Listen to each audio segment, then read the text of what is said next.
मेरा दोस्तों पीएचडी का एक नया नोटिफिकेशन स्टार्ट हो गया है जो कि गुरु घासीदास विश्वविद्यालय से है। दोस्तों ये एक सेंट्रल यूनिवर्सिटी है छत्तीसगढ़ के अंदर। दोस्तों इन्होंने अपने एग्जाम्प्टेड कैटेगरी वालों के लिए आवेदन मांगे हैं। तो इन्होंने बताया है कि जिनके पास में नेट जीआरएफ गेट वगैरह हो या वर्किंग प्रोफेशनल हो, स्टाफ हो, इंटरनेशनल स्टूडेंट हो, तो वो वीआरईटी एग्जाम्प्टेड कैटेगरी के अंदर आते हैं और वो डायरेक्ट इंटरव्यू के लिए अपीयर हो सकते हैं। दोस्तों ने एप्लीकेशन स्टार्ट होने की डेट बताई है कि 3 अप्रैल से ये फॉर्म स्टार्ट हो गया है और 23 अप्रैल इसकी लास्ट डेट रहेगी। और नीचे हेल्पलाइन नंबर वगैरह दिए हुए हैं, आप इन पर कॉन्टैक्ट कर सकते हैं। अब दोस्तों हम इनका ब्रोशर वगैरह देख लेते हैं जहाँ पर और भी इन्फॉर्मेशन वगैरह दी गई है। ये देखिए दोस्तों, ये इनका पीएचडी का ब्रोशर है जिसके अंदर और भी जानकारी दी हुई है। सबसे पहले दोस्तों ने बताया है कि जिसके अंदर आपकी डिग्री वगैरह होगी उसी के अंदर पीएचडी करने के लिए आपको परस्यू किया जाएगा। और यदि आप उस सब्जेक्ट से अलग अलाइड सब्जेक्ट में आवेदन कर रहे हैं तो आपको एक प्रपोजल भी सबमिट कराना होगा जस्टिफिकेशन के साथ में। डीएसआरसी वगैरह अप्रूवल करेगी उसको। और दोस्तों आगे इन्होंने कुछ और इन्फॉर्मेशन भी दी हुई है। आगे दोस्तों इन्होंने एग्जाम्प्टेड कैटेगरी वालों के लिए सीटें वगैरह बताई है। तो ये देख सकते हैं आर्ट्स के अंदर इन्होंने 2 सब्जेक्ट बताए हैं, इंग्लिश और लाइब्रेरी एंड इन्फॉर्मेशन साइंस। तो ये आप देख भी सकते हैं कि इनके अंदर कैटेगरी के हिसाब से सीटें बताई हुई है। तो ये आप देख लीजिएगा। सीटें थोड़ी काफ़ी कम भी है, जैसे कि इंग्लिश के अंदर सिर्फ एससी के लिए 1 है, लाइब्रेरी एंड इन्फॉर्मेशन साइंस के लिए अनरिजर्व के लिए 1 है। ऐसे ही उन्होंने आगे और बताई है, इंजीनियरिंग एंड टेक्नोलॉजी के लिए भी बताई है जिसके अंदर सब्जेक्ट काफ़ी सारे हैं, electronics and communication engineering, computer science and engineering, information technology, chemical engineering, civil engineering, mechanical engineering, industrial production engineering, anthropology, tribal development, botany, zoology, फिर मैनेजमेंट, कॉमर्स के अंदर भी कॉमर्स मैनेजमेंट।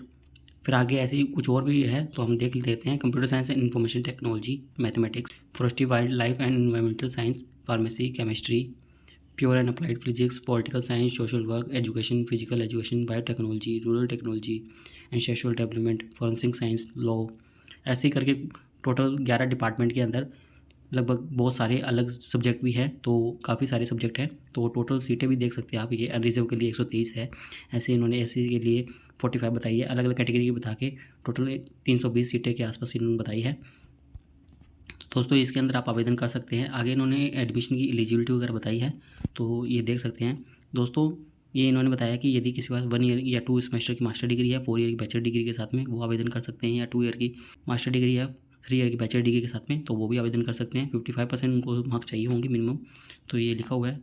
और रिलैक्सेशन दिया जाएगा 5% का SC ST OBC non criminal और PWD और EWS वालों को। और दोस्तों यदि कोई 4 ईयर की बैचलर डिग्री के साथ में डायरेक्ट आवेदन कर रहा है तो 75 मिनिमम मार्क्स चाहिए होंगे उनको। और उनको अंदर भी 5% का रिलैक्सेशन मिलेगा SC ST OBC non criminal PWD वालों के लिए और EWS वालों के लिए भी। और यदि कोई MPhil के साथ में है 55% के साथ में तो वो भी आवेदन कर सकता है। और दोस्तों आगे इन्होंने कुछ एक्सपीरियंस वगैरह एडिशन वगैरह दी है जो कि कोई वर्किंग वगैरह के अंदर है, तो ये भी देख लीजिएगा, इसको अच्छे से रीड आउट कर लीजिएगा, तो उनके लिए भी है। और दोस्तों नीचे सी पॉइंट के अंदर दिया हुआ है कि आपके पास में ये ऊपर जो एलिजिबिलिटी बताई है तो वो तो होनी ही चाहिए, पर उसके साथ में एक एलिजिबिलिटी इसमें से भी होनी चाहिए। आपके पास में फेलोशिप या स्कॉलरशिप होनी चाहिए, ये मैंडेटरी है। UGC GRF से या CISR GRF से, DBT GRF या DST इंस्पायर से या ICET से, GPAT या गेट से, सीट से या किसी से भी फेलोशिप वगैरह आपके पास में होनी चाहिए। या आप ऐसे कंटेंट हो जो कि नेट या LS या IP क्वालिफाइड हैं तो वो भी इसके अंदर विदाउट फेलोशिप भी चल जाएगा। और यदि कोई वर्किंग प्रोफेशनल है, नॉन टीचिंग स्टाफ है, ये सभी इनमें से ये पॉइंट्स अच्छे से देख लीजिएगा दोस्तों। बट इनको नो ऑब्जेक्शन सर्टिफिकेट वगैरह देना होगा। एज लिमिट इन्होंने बताई है कि मिनिमम एज 22 रहेगी, मैक्सिमम कोई भी एज नहीं है। आगे इन्होंने पॉइंट के अंदर भी कुछ दिए हुए हैं कि आपकी एलिजिबिलिटी वगैरह कंप्लीट होनी चाहिए, तो इस बात का ध्यान रखिएगा। प्रोसीजर फॉर एडमिशन बताया हुआ है कि इसके अंदर आपको VRET के अंदर बैठना नहीं है, आपको एग्जाम्प्टेड कैटेगरी के अंदर आओगे तो आपको डायरेक्ट इंटरव्यू ही देना है। तो कैलकुलेशन किस प्रकार से होगी आपके मार्क्स की, ये मेरिट लिस्ट वगैरह किस प्रकार से बनेंगी, तो देख सकते हैं कि पर्सनल इंटरव्यू के आपके 20 मार्क्स मिलेंगे। रिसर्च प्रपोजल जो आपको प्रेजेंटेशन देनी है वो 30 मार्क्स की रहेगी। और आपके स्कोर वगैरह देखे जाएंगे UGC net, UGC CISR net, GATE वगैरह के 50% मार्क्स। और 50% मार्क्स आपके ये बैकग्राउंड का देखा जाएगा, एकेडमिक बैकग्राउंड, जिसके अंदर आपके 10th 12th UG PG का देखे जाएंगे। तो ये देख सकते हैं कि 75% से ऊपर है तो 3 मार्क्स मिल जाएंगे, 75 और 60 के बीच में है तो 2 मार्क्स मिल जाएंगे। इसी प्रकार से आप आगे देख सकते हैं मार्क्स का। फिर मेरिट लिस्ट वगैरह बना दी जाएगी 100 मार्क्स में से, फिर आपको एडमिशन वगैरह दे दिया जाएगा। तो ये आप देख सकते हैं आगे कोर्स वगैरह के बारे में लिखा हुआ है कि कोर्स वगैरह रहेगा। ऐसे ही इसके अंदर अलग और इन्फॉर्मेशन भी दी है। रिजर्वेशन कैटेगरी वालों के भी बताया है किस प्रकार से रिजर्वेशन कैटेगरी वगैरह रहेगी। और जनरल इंस्ट्रक्शन भी आप रीड आउट कर सकते हैं। कि आपके मार्क्स वगैरह वेरीफाई होंगे, जो भी आपके एकेडमिक क्वालिफिकेशन है वो सब वेरीफाई होंगी, तो आगे आपको एडमिशन मिलेगा। तो इस बात का पूरा ध्यान रखिएगा। और दोस्तों आगे इन्होंने एप्लीकेशन फ़ीस की बात की है, तो 1500 रुपये एप्लीकेशन फ़ीस रहेगी। और यदि कोई रिजर्वेशन कैटेगरी के अंदर आता है, SC ST PWD कैटेगरी के अंदर, तो उनको 750 रुपये फ़ीस ही देनी है, बाकी के लिए 1500 रुपये फ़ीस रहेगी। इंपॉर्टेंट डेट्स वगैरह बताइए दोस्तों इन्होंने फिर से कि 23 अप्रैल इसकी लास्ट डेट रहेगी। इंटरव्यू प्रेजेंटेशन की डेट दोस्तों आपकी 13 से 17 मई के बीच में रहेगी, और रिजल्ट आपका डिक्लेयर 22 मई को हो जाएगा 5 बजे के बाद में।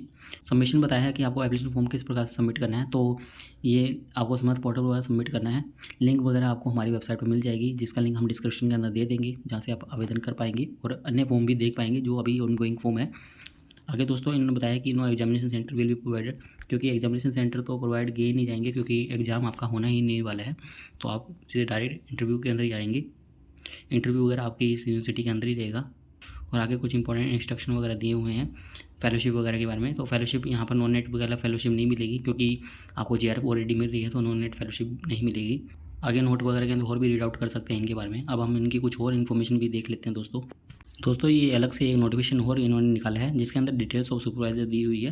तो यहाँ पर देख सकते हैं कि किस सब्जेक्ट के अंदर कौन कौन से सुपरवाइजर आपके रह सकते हैं। तो ये लिखा हुआ है, स्पेशलाइजेशन के हिसाब से लिखा हुआ है, तो ये आप देख सकते हैं।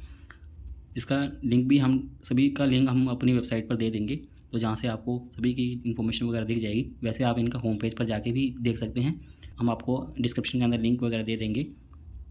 और दोस्तों अब हम इनकी फ़ीस स्ट्रक्चर के बारे में भी आपको बता देते हैं, क्योंकि फ़ीस स्ट्रक्चर भी इन्होंने दिया हुआ है।